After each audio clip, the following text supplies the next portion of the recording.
Hi hello வணக்கம் நண்பர்களே. இட்லி சிறு குழந்தையிலிருந்து வயதானவர்கள் வரைக்கும் எல்லோருக்கும் உகந்த ஒரு உணவு. கூடவே பல்வேறு ஆரோக்கிய நன்மைகளையும் கொண்டிருக்கு. ஆண்டுதோறும் மார்ச் 30 உலக இட்லி தினம் கடைபிடிக்கப்படுது.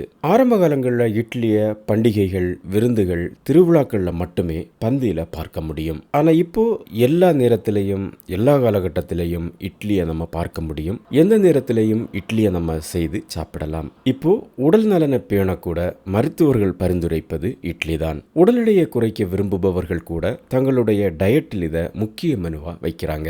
கர்நாடகா மற்றும் தமிழ்நாடு இட்லிய தாங்கள் தோற்றுவித்ததா உரிமை கொண்டாடினாலும் அது இந்தோனேஷியாவில் தோன்றியதா சொல்லப்படுது. பசிக்கு இது ஒரு நல்ல உணவாகவும் நார்ச்சத்து, புரதச்சத்து இருப்பதாலும் 17ஆம் நூற்றாண்டுல தமிழர்களால இதை இட்லி என அழைக்கப்பட்டதாகவும் சொல்றாங்க. இந்த இட்லியில பல வகைகள் இருக்கு. வெஜிடபிள் இட்லி, ஸ்வீட் இட்லி, சிறுதானிய இட்லி, ஃப்ரைடு இட்லி, நெய் இட்லி, சாம்பார் இட்லி, மினி இட்லி, இட்லி கட்லெட், காளான் இட்லி, இப்படி பல்வேறு வகைகள் வந்திருக்கு. தென்னிந்தியா மட்டுமல்லாம இலங்கையிலும் காலை உணவா இது பிரபலமான ஒரு உணவுப் பொருள். இட்லியை சாப்பிடுவதால உடல் எடை அதிகரிக்காது, வயிறை பாதிக்காத உணவு, அல்சர் நோயாளிகளும் சாப்பிடக்கூடிய உணவு, பல்லில்லாதவர்களுக்கு கூட ஏற்ற உணவு.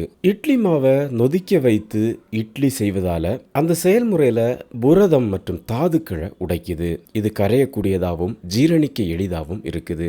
இட்லியில கலோரிகளும் அதிகமில்லை. இட்லி நம்ம செய்யும் பொழுது எண்ணெய் சேர்க்க மாட்டோம், வறுக்க மாட்டோம், ஆவியில வேக வைத்து தயாரிப்போம். கூடவே இட்லியோட பல காய்கறிகள் சேர்ந்த குழம்பு வகைகளை நம்ம எடுத்துக்கொள்ளும் பொழுது உடல் எடையை குறைக்க உதவுது, உடலுக்கு ஆரோக்கியத்தையும் கொடுக்குது. இது வளர்சிதை மாற்றத்திற்கு எளிதானது. இதில் இருக்கக்கூடிய மேம்படுத்தப்பட்ட தாதுக்கள் மற்றும் வைட்டமின்கள் உடல்ல உடைந்து செரிமான செயல்முறையை மேம்படுத்தும். இட்லி மாவு புளிக்க வைத்த பிறகு தயாரிக்கப்படுது. இதனால இது குடலுக்கு நன்மை செய்யுது. நொதித்தல் செயல்முறை ஊட்டச்சத்து உறிஞ்சுதலை அதிகரிக்குது.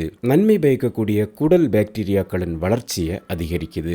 செரிமானம் மேம்படுது. உடல்ல ஒட்டுமொத்த குடல் ஆரோக்கியத்தை மேம்படுத்தும் உணவில் இட்லி முதன்மையானது. 2 இட்லி 1 கப் சாம்பார்ல 262 கலோரிகள் இருக்கு. 46 கிராம் கார்போஹைட்ரேட் இருக்கு. 11 கிராம் புரோட்டீன் இருக்கு.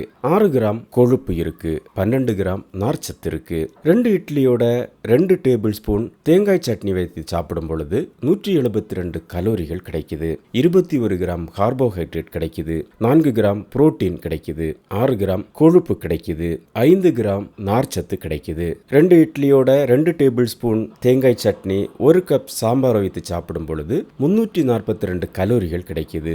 49 கிராம் கார்போஹைட்ரேட் கிடைக்குது. 12 கிராம் புரோட்டீன் கிடைக்குது. 11 கிராம் கொழுப்பு கிடைக்குது. 14 கிராம் நார்ச்சத்து கிடைக்குது. இட்லியை தொடர்ந்து சாப்பிட்டு வரும் பொழுது அது சிறுநீரகங்களின் செயல்பாட்டை மேம்படுத்தி அதோட ஆரோக்கியத்தை அதிகரிக்கும்.